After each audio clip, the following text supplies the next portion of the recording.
Lovely.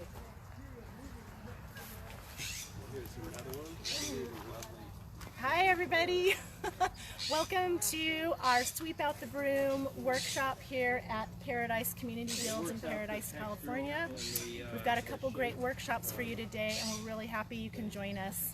My name is Stacy Ware and I am proud to be a board member of the Campfire Restoration Project, who is the main organizer of this event today in collaboration with the Guild and with the Butte County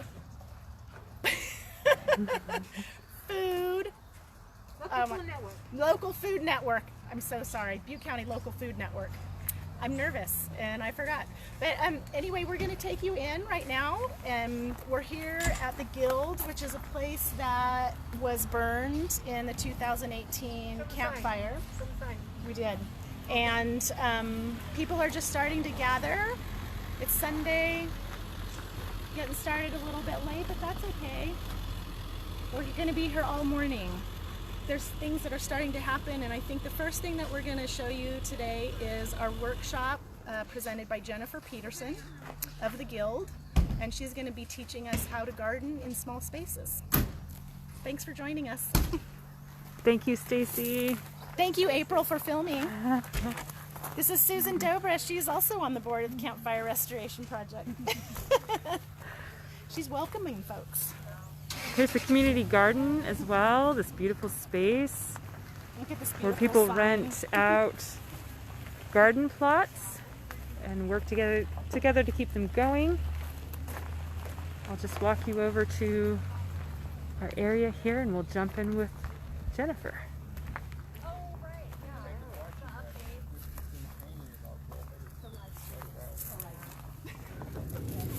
Alright, I guess we're going to get started. So you need to be closer. Are you guys okay if I don't wear a mask while I'm talking? Yeah.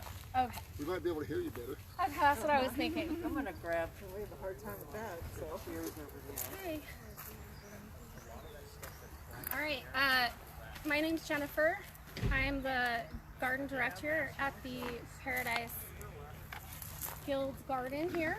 And I also run the Paradise Seed Lending Library.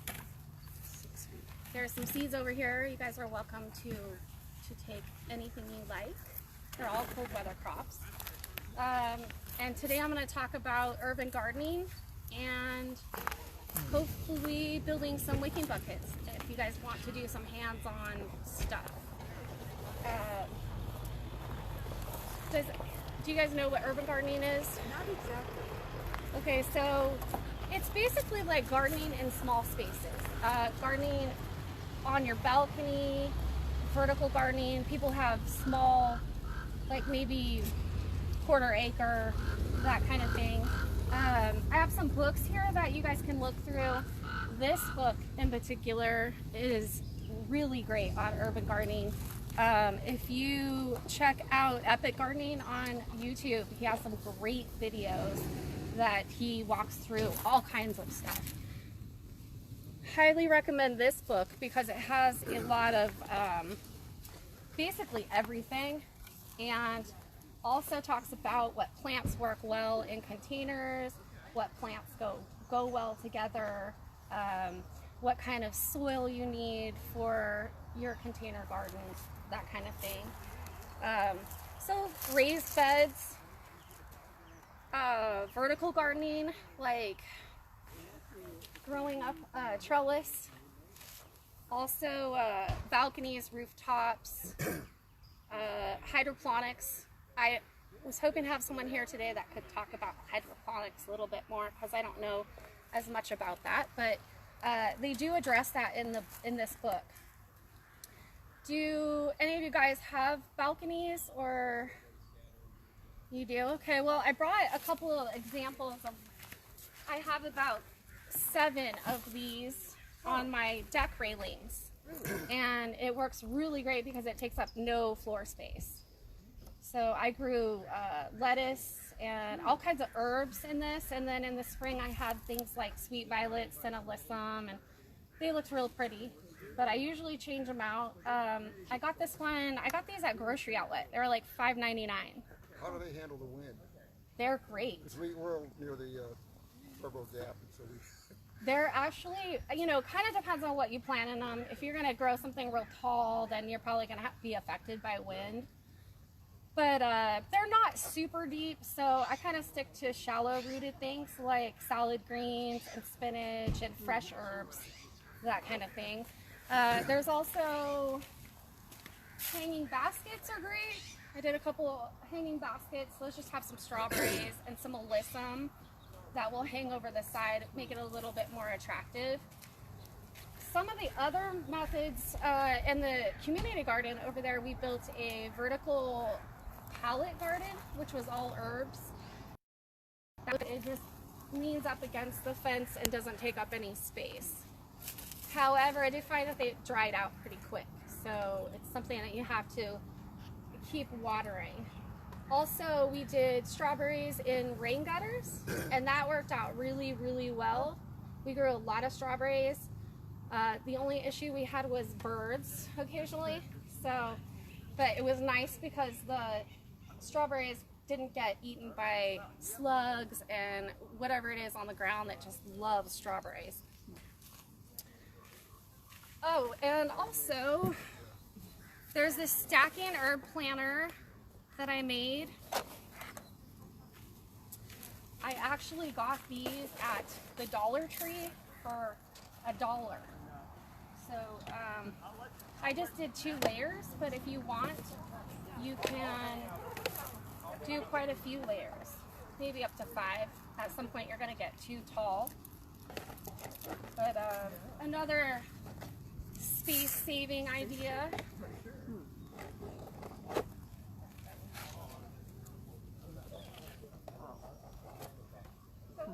So a little herb tower only costs about $5 for this stuff.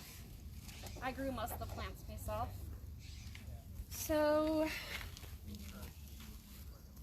these are the wicking buckets I built. I'm gonna take them apart and kind of show you.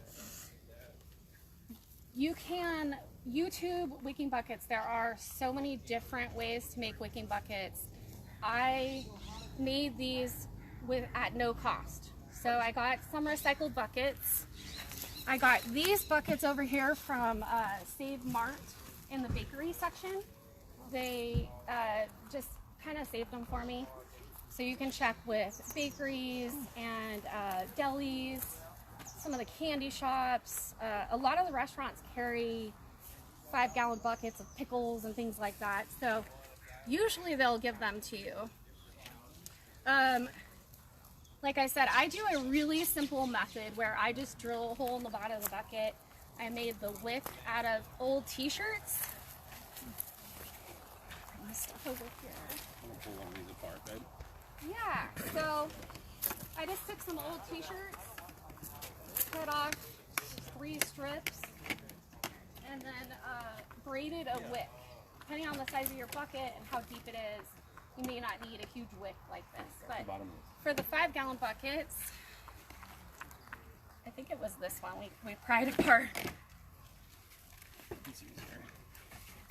So the wick sticks out the bottom of the bucket. Your bucket has water in it. Now some people build these buckets with a pipe in them so you can water them from the top. These I didn't do that with because I wanted to do something that was really easy to assemble and move around.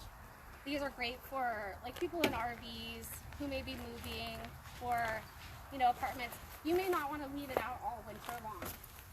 So anyway, I drilled holes in this bottom bucket so it doesn't fill up too much with water. You don't want the bottom of your bucket sitting in water. You want the wick sitting in the water. These bigger ones are great for tomatoes and peppers, things that are going to have fruit on them. The smaller buckets are better for things like lettuce, herbs, kitchen herbs, that kind of thing, shallow rooted things, strawberries. So who would like to do a bucket today? Anyone? Sure, why not? I think it's a I also have some handout over here that has a list of all of the things that grow really well in buckets. So there's a bunch of different stuff on here. There's trees, different perennials, and mostly edibles. So, anyone else want to do a bucket? Okay, great. You guys can come over here. I have some plants. You can pick out,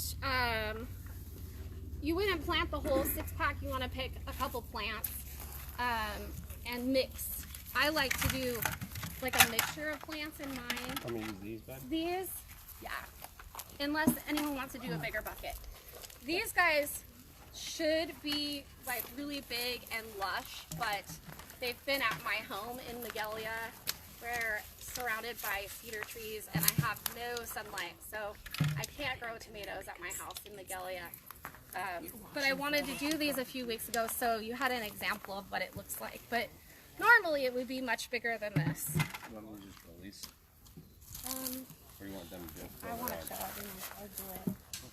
So the plants I brought today, there are some cold weather things like kale, Swiss chard, broccoli.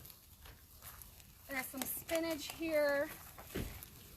And then I brought some culinary herbs if you want to do something like that. There's some parsley, some oregano, some mints, and some walking onions over here. Bunching onions, excuse me. And some strawberries, if anyone wants to do some strawberries. These are perennial strawberries and they will crawl and grow new plants. So if you want a nice big strawberry patch, this is a good one to pick. I'll do those. You want to do strawberry? Yes. I think I want spinach. Spinach? Well, you can I grab, just want a couple. yeah, I'm not going to do the whole thing. okay. So what's the point of So, do you guys want to do the smaller or the larger buckets? Lord. I'd probably, Oh, what do you think? I would, for things that are non-fruiting, like, I would recommend a smaller bucket, just because it's easier to cart around and move around and water. That sounds good. Strawberries? Yeah, you know what, you might want to do a bigger bucket for the strawberries. That way when you are ready to plant them in the ground or whatever, you'll have a nice big root system going. Okay, so we're going to demonstrate how to drill the buckets. My husband, my assistant Mike over here is going to be our drill person. And you can pay attention here. And then you guys are going to get to braid your wicks also.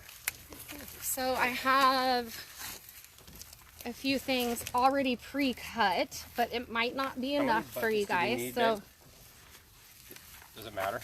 no, I usually use about a half-inch drill bit on this. That's good. Yeah. What size do you need for broccoli? Perfect. What size bucket for broccoli? I think one of these would be fine for broccoli.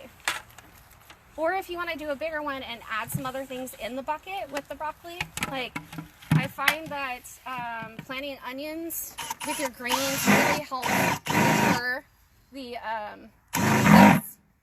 The what? The pests.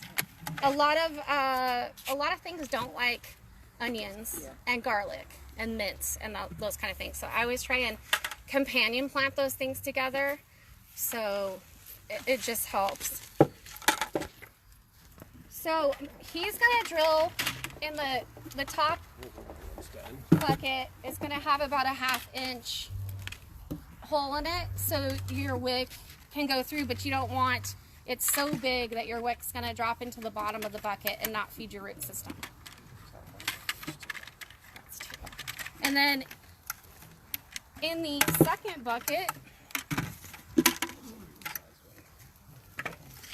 you want to drill, he's going to drill holes, 4 holes, about 2 inches up, just so if it gets too full of water, it's going to drain out. Okay. So where's your top buckets? These are the 2 top buckets, and these can be So the bottom ones. how many sets do we need altogether? 4? I'm going to get a big one. Oh yeah. Okay. Okay. Then you do a couple of the big ones. I can.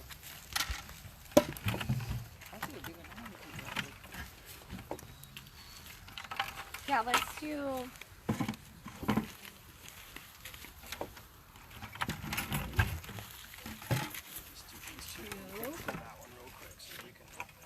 So when you're getting your buckets, though, I do want to mention you want to have a lip on them, because some buckets sit right inside of each other, and you want to have some room at the bottom for your water trough.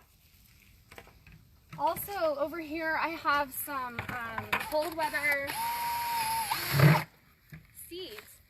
If there aren't any things that you want over here, or maybe you want to companion plant some things with your broccoli, there are some seeds over here like carrots, red lettuce, cilantro, stuff like that, onions, all kinds of herbs in here as well.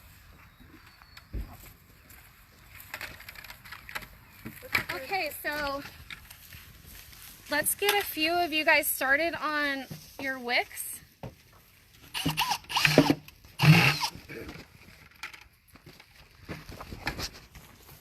So somebody might have to cut a little t-shirt up. It's basically 3 strips of, now you do not have to braid your wick, but I feel like it retains more moisture that way, so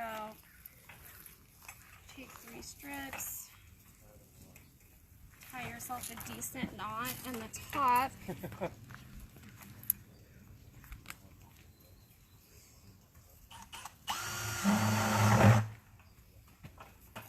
So who wants to start this one?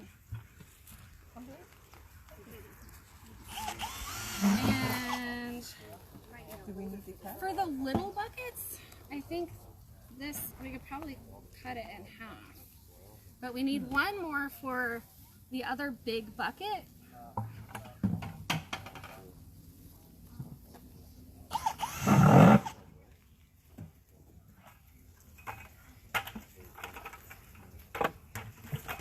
There we go. Who's doing you're doing a big one, huh? Do you want it tightly braided, or loose? I keep it it doesn't have to be super tight, but you don't want it super loose either, so relatively tight. Yeah. I'm gonna give this do that. And then one for small.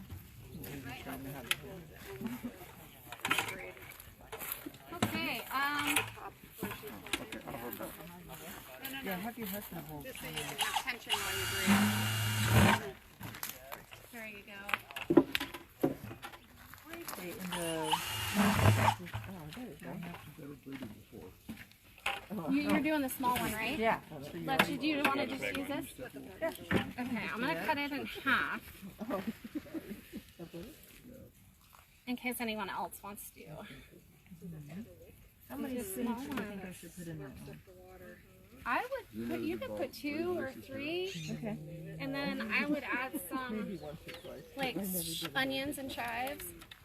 Okay. You got them all done already? How many do you need? I got 2 small ones and 2 big ones. That's perfect. Good job. Yay. Okay, so I'm just going to demonstrate with this small one. Before you tie your other end of knot, you want to run this through the hole. It takes a little bit of work. That. Got your knot in there? Yes. This is the top one, but the bottom one does have side holes. Okay, you're right. And so I'm just going to finish off the bottom of this guy by tying a knot so he doesn't slip around.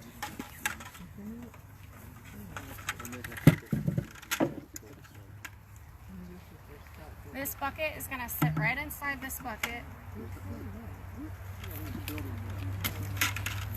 Perfect. Okay. So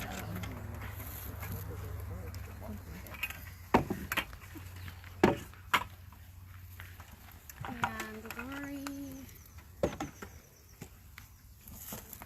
Put this right over here for you guys.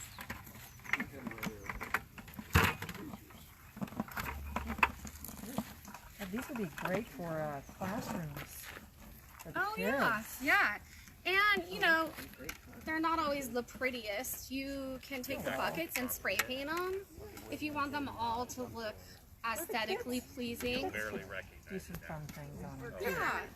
it's crazy because we had all the Tie a knot when you get it through. excavated out. Yes. They basically dug Yeah. 5 feet. You got a knot in the top part. And then just, however, just dump it in there. Uh-huh. Cool. Sorry, I was just trying to show them there. Beds in the back and let this file off the ground. Okay.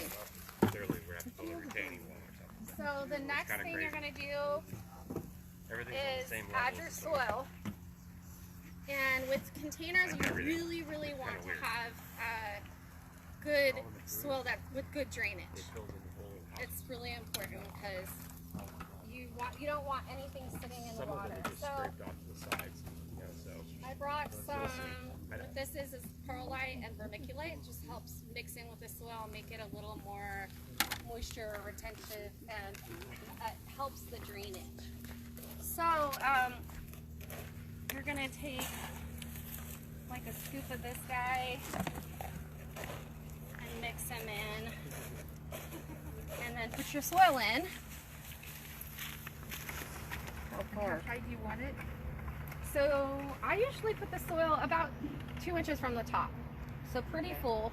Okay. Depends on, you know, it does get heavy. The more soil you put in it, the heavier it's going to get. But you know, you may or may not be carrying them around. They may just stay where they are. You can also do like microgreens and stuff in here and have a lid.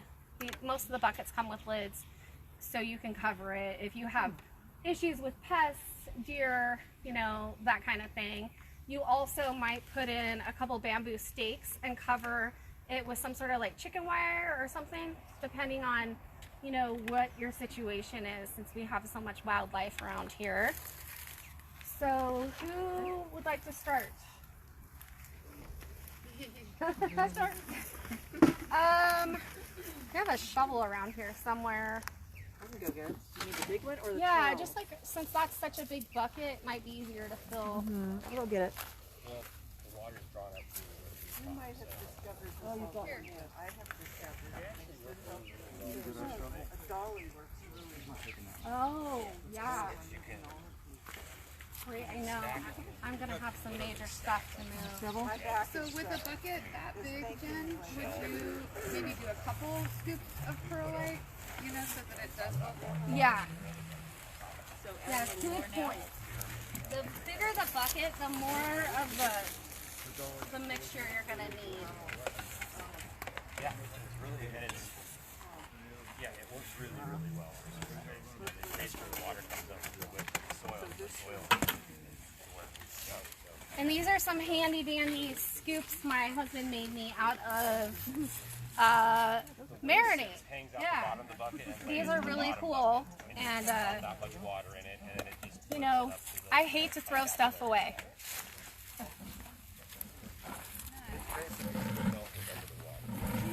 Got it? Yep. Hey, look at that. And Pretty I smart. Probably a little long. Reuse before recycle. And it doesn't really matter. But you could cut, yeah, cut a little bit off the edge. So you usually put the t-shirt down. Yeah, all I did with the t-shirts was I just started on the bottom and just cut strips. Okay. So they're all kind of the same length, pretty much. Okay, I started at the bottom of the shirt. Okay, and then the knot goes in the other. Yeah. The little guy. And it's the asphalt.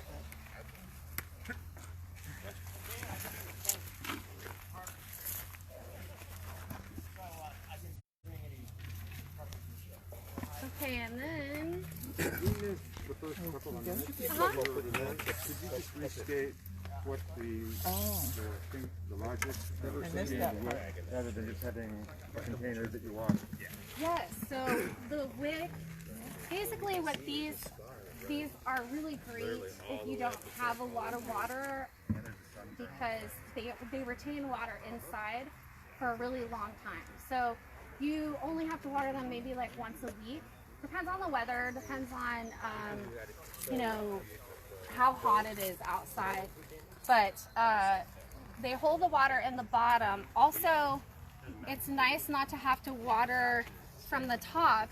I do if I have seedlings in there, but not have it keeps your top from getting like mold or, you know, some of the things that you have to deal with when you're watering from the top.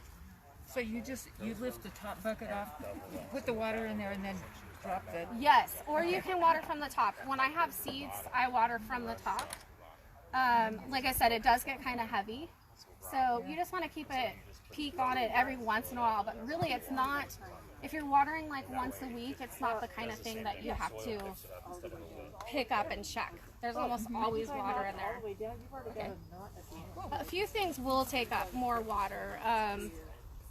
Melons and zucchinis and stuff like that. Cucumbers, they like more water, so you might have to water a little bit more. But the whole idea behind these is that they're drought tolerant, they're easy to move around, they don't take up a lot of space, and you can disassemble them completely and, you know, put another plant in there if you're moving to another place. I've been living in a rental, and I would have loved to have had these a year ago. Yeah. I've just used regular cups, but this would have... Yeah, and again, I do recommend this book because it has so many different ideas. Yeah, they have, it's urban gardening, field guide to urban gardening, and it's, I cannot pronounce his last name, Kevin Espiritu, but he has some really great YouTube videos. And he does a lot of different things. One thing I really liked he did in here was their Wicking Cups. So it's basically like a bottle of soda. And he just cuts the top off and puts a little wick in the top and plants the plant in the top. And the bottom half is water. I swear I marked that off somewhere. So go ahead and plant, Jen. Yes. Strawberry pods, mushroom, yeah. Do you want me to try and find it? Yeah, would you? I have it marked. No extra charge. Okay. Yep, that's perfect.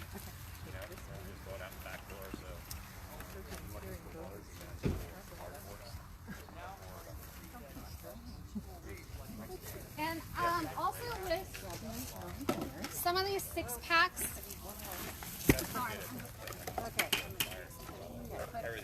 a lot of these they come really densely packed. So when you plant, you want to break up this root system a little bit at the bottom.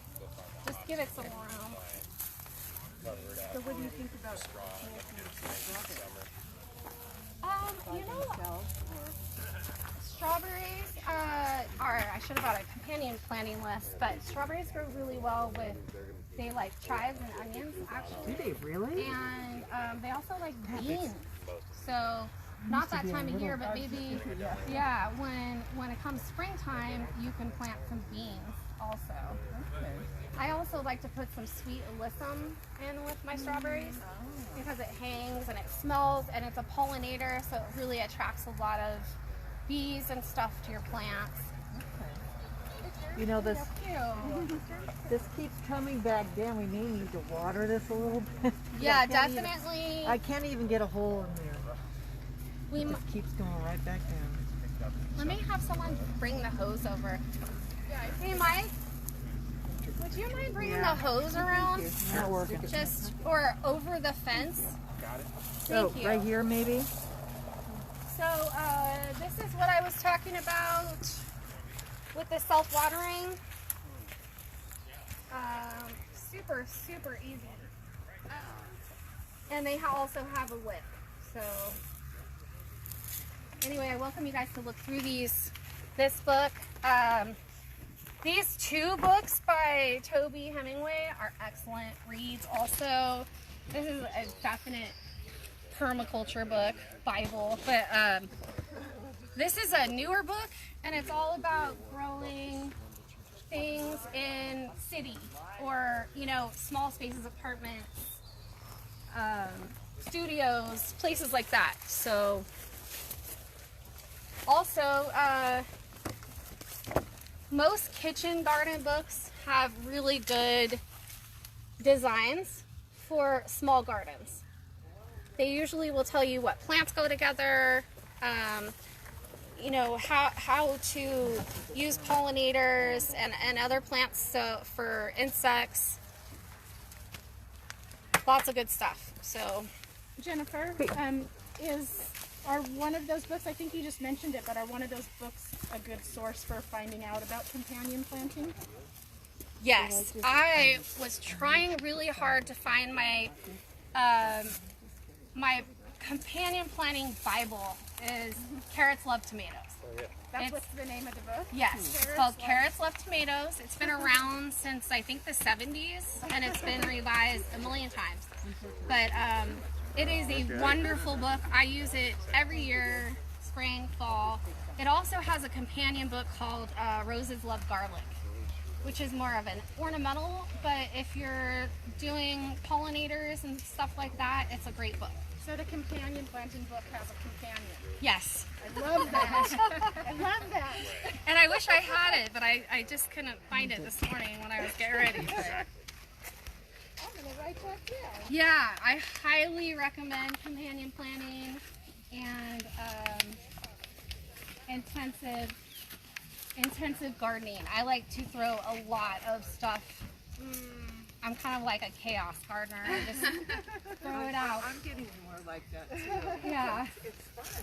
It is fun to see what happens. It is always fun to see what happens. I had some seeds I wasn't sure, lettuce seeds, if they were going to be viable or anything, so I just threw them all in a bed, a raised bed, and miraculously every single seed came up. I had probably like 1,000 heads of lettuce that I didn't know what to do with, so I just cut them and let them grow back, which is one of the great things about lettuce and some of those things. You just cut off the microgreens and let them grow back.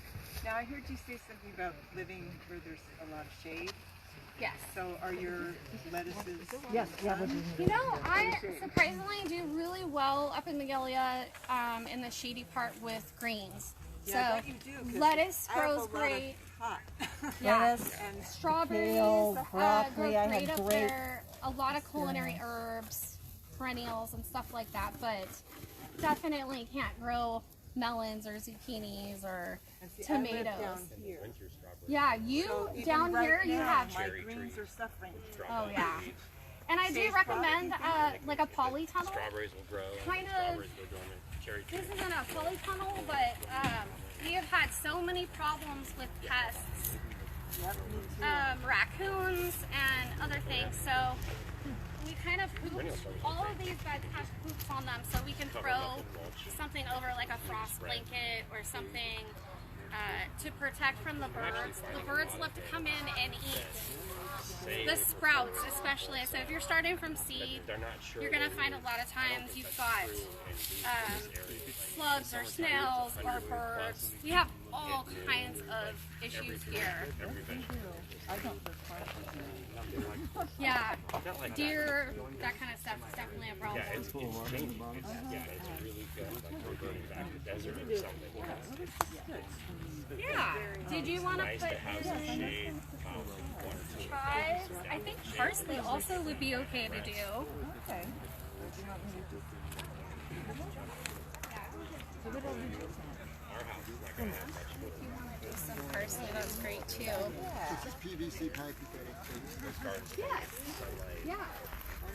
All we did was lamps on the outside of the bed and just make sure and buy a 1/4 inch bigger clamp than your PVC. I learned the hard way that it was too hard to. Yeah. Okay, well, I'm the wrong person. I don't even know what to do with it. I think that's about it on the Wicking Buckets. You're welcome to take any of these plants and get them socked into your buckets, and the same thing with the seeds. Definitely take a pamphlet that has the list of plants that go in containers. Thank you guys for coming out. Yay. Thank you, Jen. Thank you. What is this? Okay, so this is a oregano, and I somehow got a salvia in here. So you get a pollinator in there as well if you take the oregano.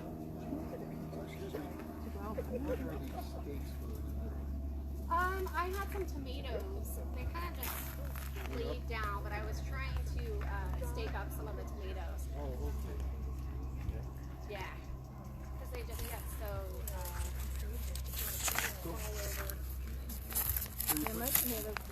all over.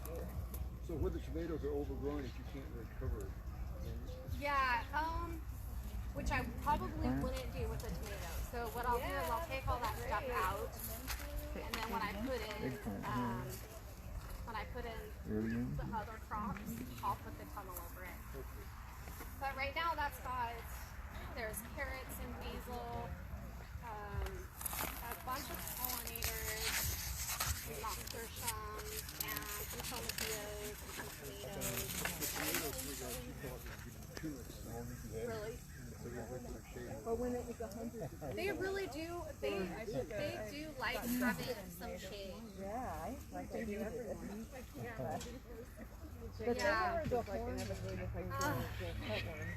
I just found one of those guys over here. He took out about 3/4 of my a sweet pepper plant, and it was like 2 feet tall. And I said, I thought maybe a deer had got it or something, but no, I found this huge fat hornworm.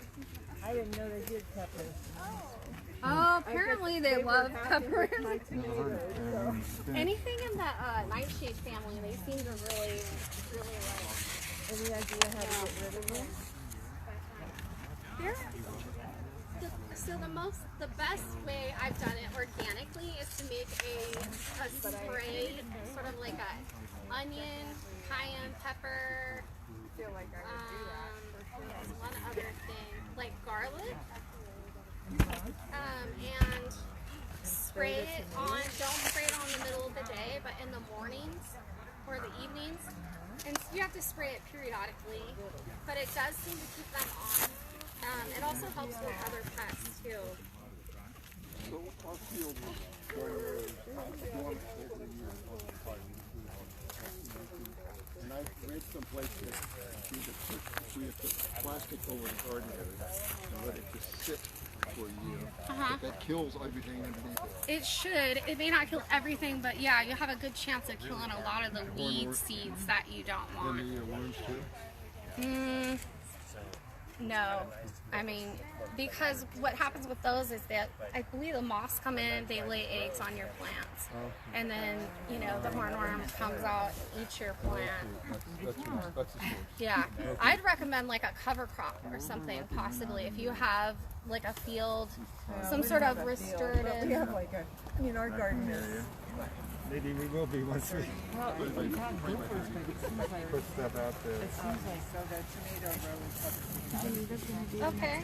Yeah. She's going to bring a little walk. Yes, absolutely. I would recommend doing, if you're going to plant again in the spring in the same spot, I would recommend getting some cover crop seeds. There's a whole bunch of different cover crop seeds you can use. Most seed companies have them. Things like vetch and fava beans are great. Some people like to eat the fava beans. So, The Hannibal Lecter does. yeah, clovers. So there's a lot of different things, but yeah, I would highly recommend putting a cover crop, possibly some wood chips, but you definitely want to keep the ground covered, just to keep from erosion and having all that, your good soil blow away. So do you have those in your seed? No, actually just did order some fire restoration seed that is wildflowers. I got that on High Country Gardens. Would that work as a ground or Yeah, they're really fast growing. So the idea is that you'll have something coming up in a few months. Yeah. What do you use to best to keep the deer out? Fencing. How high a fence? I would go 6 feet or higher. And you know what works really well, because fencing is expensive. What we had some of our fencing, our our garden fence burn in the fire, but you can see the frame over there is it's just framed in wood, and then the fencing, it was much cheaper than doing like, you know, all wood fencing. Oh, I didn't that much. Yeah, well, we have a really good builder guy on our crew, and he is very creative, and this was a beautiful fence when it was, you know, all here. We're gonna repair it sometime. But another thing I recommend for deer is you can make a spray, you know, you can spray around your plants and around your area. They also have things you could buy at the store, which have like coyote urine and stuff like that. But again, you have to reapply that stuff pretty often, and the rains, you know, you have to reapply it again after that. So, And do you feel like this little string works? Because that's kind of what I did. We had a fence about this high, and then I just put Yes. T-posts and then string across it that just wraps, so the fence didn't actually. yeah, have to that's be a built great super point. high. Did you put flags on it? We No. put flags around ours. Over here at the back of the orchard area, we had some deer that were hopping the fence. So we just strung a really long wire up high and tied on some of the fluttering pink stuff, and we have had no deer jump from that side. They don't like movement, so they don't like shiny fluttery things. They also they will not jump a fence if they can't see what's on the other side. So you might consider growing something vertically up your fence, like morning glories or something that's maybe evergreen that won't drop their leaves. I got plenty of morning glory. Yeah. Yeah, once you get it, you never don't need it. Well, thank you so much, Jen.